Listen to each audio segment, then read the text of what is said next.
All right, Lane, I said not scripted. There's one scripted question. I'm going to ask that, and then we go unscripted. I was going to say non-scripted, unscripted. Unscripted. You have the simplest LinkedIn, among the simplest LinkedIns that I've ever seen. It says one job. So that's where the answer is going to be intriguing for this. But how did you accidentally fall into franchising? What's your franchise backstory? Yeah. How I fell into this industry is honestly, I grew up in this industry. My dad's the godfather of duct cleaning here in Canada. I say that respectfully. He started in like 1970 in a duct cleaning truck. And so I grew up in the industry, and anybody that knows me well enough knows that I've tried to leave the industry multiple times and continually got pulled back in.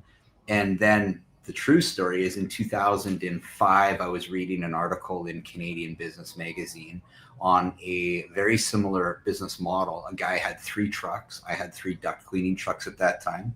And he set out to be the FedEx of junk removal. And it turned out to be Brian Scudamore from 1-800-GOT-JUNK, who that brand just exploded in North America and done really well. And so Brian and his head office are Vancouver's like a 45-minute flight, 3-hour drive from me. And so every day I would come home and tell my wife, April, about this magical story of 1-800, because they were on Oprah and all of these things. And she got me an hour with Brian Scudamore in 2006. And I sat down with him at a Starbucks in Vancouver and said, what did you do right in franchising in the first few years? What did you do wrong? And we just reverse engineered there. And that's how I got into franchising. And I'm thankful because it's my brain is the continuous relentless pursuit of perfection in franchising, the rate of change. And it's just been so good for me in the journey on, I mean, the first 5-10 years is difficult as a new franchisor. There's no doubt about that. And still to this day, there's some hardship, but thankful that I continually get to be the vision and,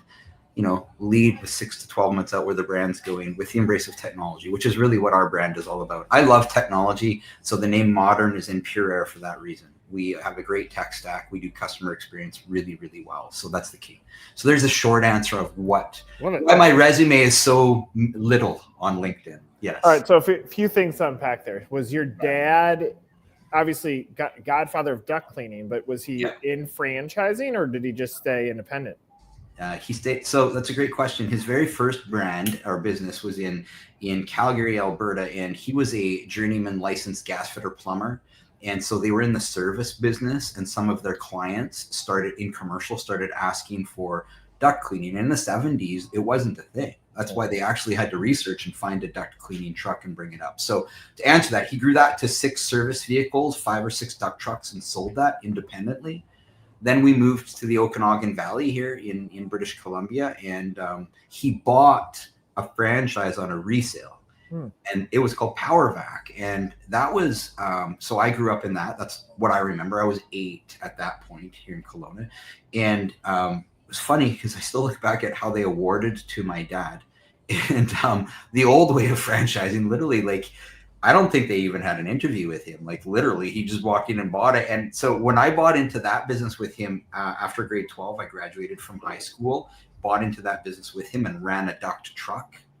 And there's a story behind why I had to do that. But regardless, I did it. And I remember doing our royalties, and it was like not even an Excel spreadsheet. It was like a hairdressing book, and you would fax it in. And I was in that brand for 5 years. We didn't have franchise performance coach. We didn't have a site field visit audit. We didn't have any technology. There was no support other than you had to go to their annual convention that was in Winnipeg, of all places, in January. And it was -30. So that's kind of the old way of franchising. So that was my dad's experience. And we sold that. And in 1996, we had a 5-year non-compete. And that's when I got, again, pulled back into this industry and for other reasons, and grew it as an independent model and then started franchising it in 2007. So that's why I love that opening question, because now I have a billion questions off of your answer. Okay, so first of all, Winnipeg probably represented how they treated franchisees. They're like, look, we already treat our franchisees like shit, so let's put them in -30 degree weather. It makes sense. Like, that's where our should be. You know, it was funny. They took us to a hockey game, and I always remember the Winnipeg Jets in the NHL, and this was the old Jets because the Jets left and then they came back, right? But the Winnipeg Jets, and we're the old rink, and they the owners, the franchisors, had a limo This is true story. They went to the game and they put us all on a school bus and the heater was broken. Dude, it was -30. Then they put us up in the nosebleeds in the old Jets arena. Like there was like, that was an old rink. So there's beams. You couldn't really see the ice too well. I remember I was excited. I had never been to an NFL game at that point. And they had like their own seats down at center ice. It's like, yeah. So all right, it gels, right? That should have been the article next to the 1-800. Yeah. Right. It should have been like an example of a bad franchisor. There you go. Yeah. Okay, so you're in this. You graduate high school. Yeah. You're in it with your dad. He bought it as a resale, which shocking that there was any value with the type of franchisor, but he bought it. Like, is your brain at that point understanding what franchising is, or you? Yeah. No. To me, franchising was, we got a name and we paid them a fee. Yeah. Because that's really the only value. Like, there was no systems, there was no support, there was no, McDonald's milkshake machine, if you wanted to call it, like, other than they built their own duct trucks for the brand, but like there was none of that. My mom was the secretary and answered the phones. So, what makes modern PURAIR so unique, following off, Brian Scudamore, and the advice he gave me is run your inbound sales center. Own that. And so we do. We run a great inbound, not a contact center, a sales center. It's 86% conversion with ROI. We actually book revenue for our franchisees, which is wild. But that's a whole technology thing on its own. So no, that was my experience. So when we started then in 2006, after that meeting, really, we hired a brand designer and, an agency that gets into your mind and starts building these things. And the epiphany was, funny enough, we were about 9 months into this. I call it like Disney, the Imagineers. We have this team that sits around you and asks all these questions. And they helped us with our positioning line, which was clean air. We live and breathe it, still is today, which is awesome. And modern PURAIR, because of my love for technology. And then PURAIR is just, we clean all of the air and anything. It made sense. But we were about 6 months into it and they looked at me and they said, so Lane, let's get this straight. You guys clean the air in commercial, industrial, and residential facilities. I'm like, yep. And they're like, but your entire industry uses duct trucks that sit outside, run diesel-powered engines and PTOs, large duct trucks with the vacuum bags on top, and they put emissions out. So they actually pollute the air while you clean the air inside. I'm like, yep, that's our industry. And they're like, yeah, that doesn't work. I'm like, what do you mean that doesn't work? Like, well, like, that doesn't make sense. Like, that's a conflict. And so portable technology wasn't really available in our industry at that point. So we took 18 months and developed our PURAIR vacuum, which is exclusive to our brand still today, where more suction than a duct truck, zero emissions because it runs off electricity, which is really cool. But most importantly, we can show each and every client what we get out of the ductwork. So that was one of the first things that started to create that separator. And if we created a franchise system, how would it work? And I still owned the Kelowna location at that point. So we could test and measure everything from a customer experience as the franchisor at that point. So, yeah. I still have a million questions to go back from the opening. But on that last part, like, I want to call out what you just said, because I love seeing the position of the business. Yeah. I think the most impressive for the emissions for me, it doesn't affect me. What I just heard was almost seen as believing, because for a customer, for you to do the work and not to see what came out of there, then they're like, okay, that's good, that trusted. But you created a machine that shows them what you extracted. How monumental is that?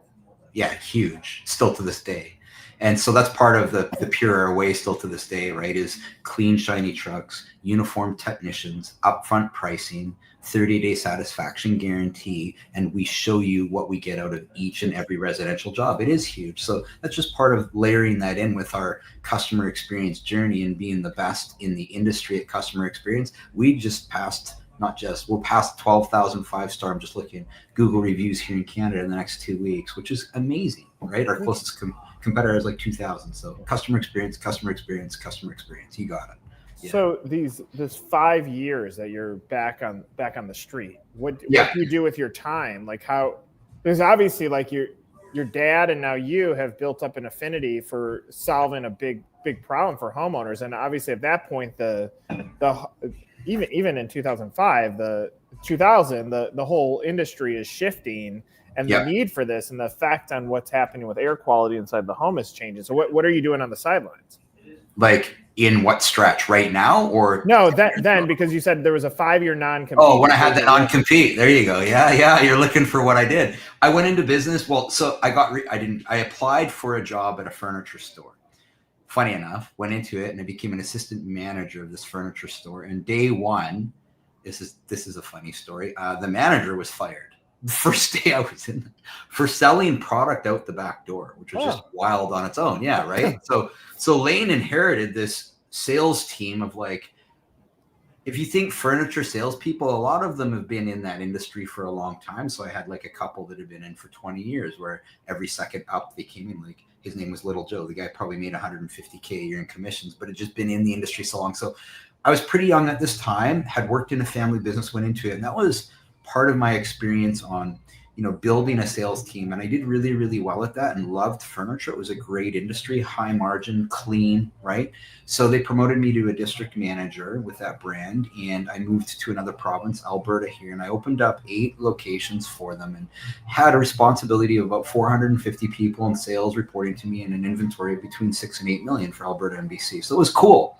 But that's where I learned the corporate carrot, the dangle, is like they would shift it on me every month. And so being entrepreneurial, the furniture rep came in from Sklar Pepler, which was a large furniture company at that time in Canada, and asked me if I was ever interested in owning my own furniture store.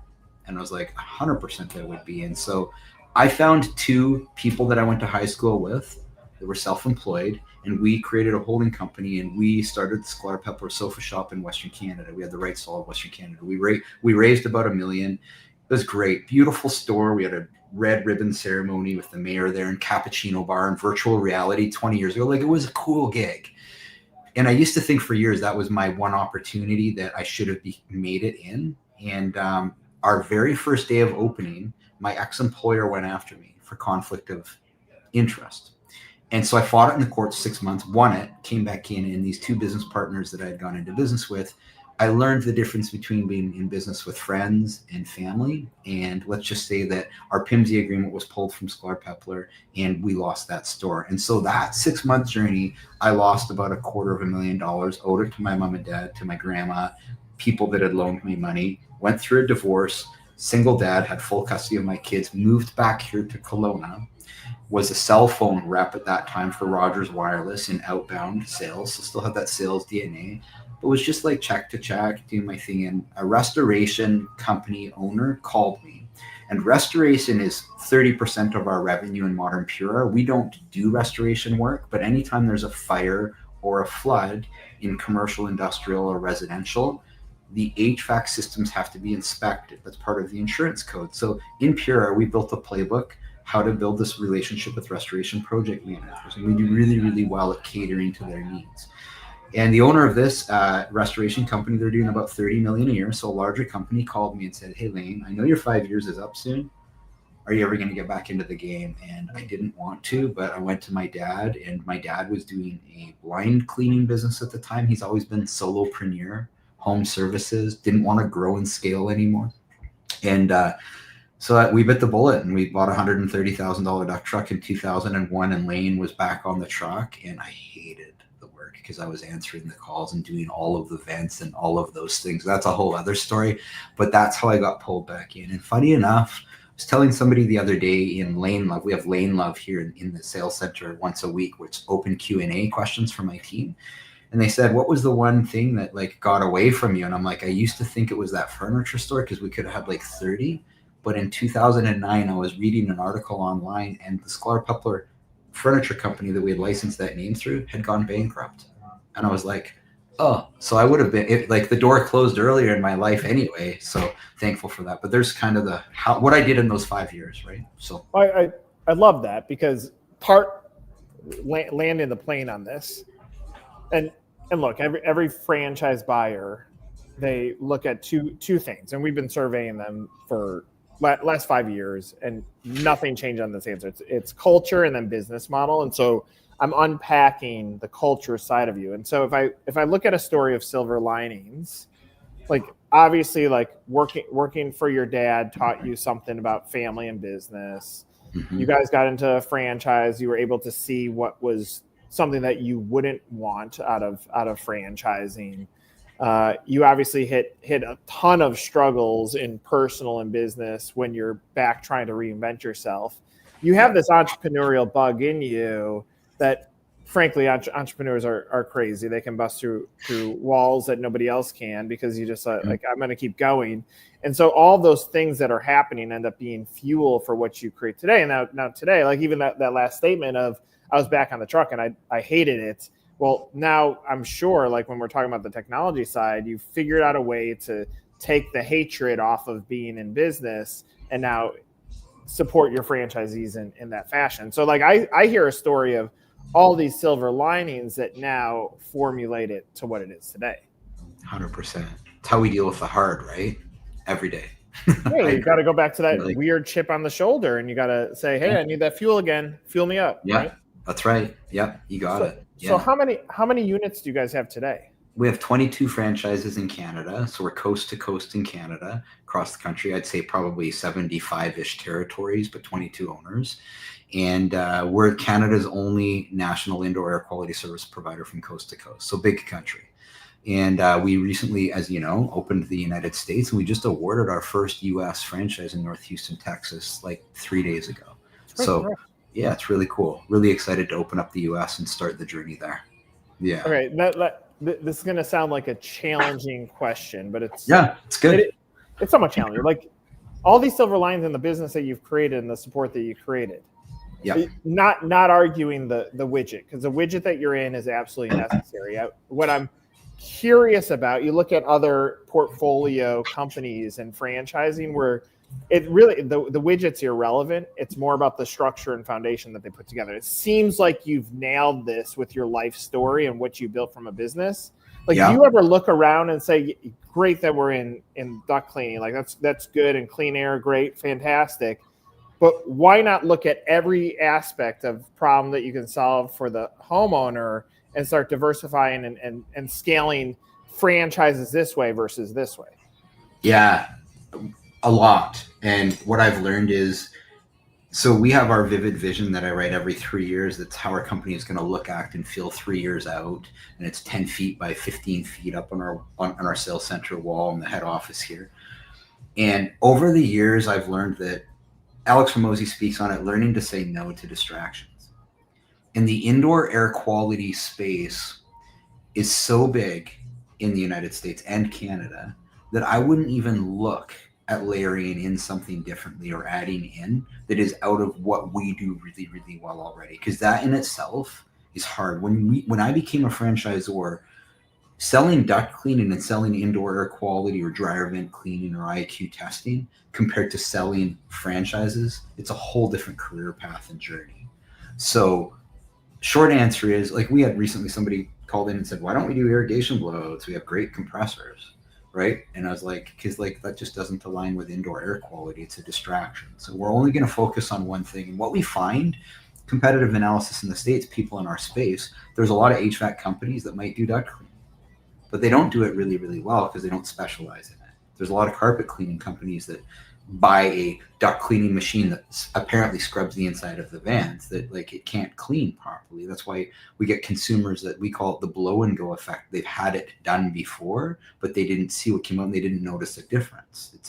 So we stick to the only verticals that we know, and that's probably, well, I would say only reason why in our space we 3 and 5x what similar brands and business models would do in our space, because we specialize in only doing those services, and that's it. We do them well. Like, don't call us for window cleaning. We could do it, but why would we do it? Like, it doesn't make sense. Carpet cleaning, why would we do it? It doesn't make sense. So specializing and staying focused on only what we know is most critical to me. Now, when we get to 100 million, sure, maybe different story, but like, right? Yeah, I get it. I mean, the confusing part for me is that was a very mature answer for a business operator. That is a very bad answer for an entrepreneur. So how do you mentally like control that inner voice in you? Because you've been in furniture, you've done other things, and you've been a business owner and other things. Like, how do you keep that that itch behind you. Yeah, because there's so much. Like in our boardroom, it says what got you here won't get you there. And rate of change is so integrated into our brand. So like if somebody left our business for like as a franchisee or a head office employee for 90 days and came back, the brand will have changed monumentally in those 90 days. That's our rate of change. That's what keeps us going in the fun for me. So if I ever had a day where I was driving to work or like a stretch where I was driving to work and didn't enjoy what I was doing because it wasn't, the rate of change wasn't there, we're integrating new things, the vision wasn't there 6 months out of what we're executing, then great. But we're not there. There's so much we can still do in this space that keeps me jazzed. Like we haven't even opened certain doors that we can open in indoor air quality that probably in the next 12 to 18 months, there's certain technologies coming out that we can do, and it will like be a whole other vertical for us. So yeah. If I'm a franchise buyer and I hear that, I'm totally bought in. The challenge in the space that you're in is, unless your dad was in air duct, your children aren't like, when I grow up, I want to be a business owner in air cleaning. Like they just don't. And so unfortunately, you compete against almost every brand that would ever use a franchise broker because you need to capture the attention of someone that has some money, that wants to be in business for themselves and can find their way to you. And so with this cloud, part of what I try to do is create exposure for stories like this, because a buyer should listen to exactly what you just said, because I could go with another business company that has many different verticals. And yes, they are in the business of operating a similar type support structure across many verticals. But if I'm really trying to buy into following the leader or visionary, what you just said would sell me. But the challenge ends up being exposure to what you just said to cut through all that bullshit and land on you, right? I agree. I mean, we've said it for years. Nobody wakes up and goes, like, nobody dreams about owning a indoor air quality franchise one day. Like nobody, their technicians don't grow up. Like in career planning in school, they're like, I want to be a duct cleaning technician. It just doesn't happen. But what I'm blessed with is that we get to be the first to do this. And Brian Scudamore, and speaking with him at that Starbucks, really cemented that in my head. Like, where would junk removal in North America be if it wasn't for 1-800-GOT-JUNK? Like, they'll do 900 million this year in North America. And it was the same thing. And they stick to it. Only 1-800 only does junk removal. That's all they do. They could do multiple different things, but they do it really, really well. Now, Brian has opened a few different brands since, but still 1-800-GOT-JUNK is only 1-800-GOT-JUNK. And think how many franchise systems there are that do junk removal now. Like, it's insane. So he was the first. We get to be the first at this. And when we look at, analysis in the United States, nobody is a national player yet in the US coast to coast that only specializes in it. So we get to be the FedEx of IAQ in the United States, which is really, really cool. And if we can do it in this rural country in Canada with like one of our territories honestly, Kootenays, you'll never have heard of this, is one of our territories. It takes for a sprinter to go from one end of this territory, there's 90,000 people. It's 6 hours. Like, to the US, you guys would be like, no, like we just wouldn't service that. But that franchise will do close to $1 million this year in revenue out of that amount of people, right? But like the rural so if we can get 12,000 5-star Google reviews in Canada, if we can do it in this rural, like we just need to find, like you mentioned, the right owners. That's the key. So, but you're the 51st state for us. So like, what you just said is irrelevant. It doesn't matter. Totally, man. Yeah, no, like we're taking US dollars all day long. I'll gladly take US dollars. It's worth way more. That's okay. That's great. Yeah. All right. So here, I'm going to switch to feedback loop, because I think this is valuable for you. Sure. One, I would play back your last answer. So a few comments. One is your why you why now is own a modern PURAIR franchise, a future. That doesn't say anything. It gives me no reason. Then you have some stock image of two people. If I scroll down on your website, I start seeing the founder story, and it says in there that I dedicated my life. What Brian Scudamore did was he put the founder first, and it made it so brands don't sell brands, people do. That's actually the magic behind it. Whether anybody's ever really done the case study, It's not on what the business model was. It was that he put his face front and center, and people knew who he was, so the trust was there. Smart. And so you have the exact same thing, but you're burying it in your website. And so what I said, like, you have to create exposure for what your story is. And so I would blow it up. I would actually start your website down where meet our founder, the visionary behind the brand, because it says, I've dedicated my career to transforming indoor air quality. And you should say at the top, it goes opportunity, investment, process. No, it should say vision statement, because you just talked about in your sales center, you got this giant vision statement of what's happening. And so in my opinion, you're almost you're selling like you're selling a service to the customer, which at the customer side, I get. Like, you're solving a problem, you're going to get in the door, you're going to show them the difference, and they're going to keep you forever. But here, you got to transform this because your founder story is so rich and valuable, but you've buried it. And so from an outsider looking in, and obviously I don't know what to expect when I go into these calls, but you have a beautiful story. It is buried. And so I would go back and watch some of the things you said and transform it. The last thing I'll say on there, all franchisors default to this. And I asked you, I said, did you understand what franchising was then? And you go, no, I had to figure, I eventually saw what I didn't want it to be. And we go back to anybody, take someone today, they're thinking about buying a franchise, say, do you understand it? They're like, no, what's an FDD? What's this agreement that I have to sign? I have to be disclosed? Am I able to, there's all these questions. And so what happens is today's candidate goes back to the web or into AI, and eventually they tend to find a franchise broker because they say they coach for free, which is also bullshit. But they find a coach to coach them all the way through because they need someone to explain it. You have the power to now put an educational landing page on your website that says, what is franchising?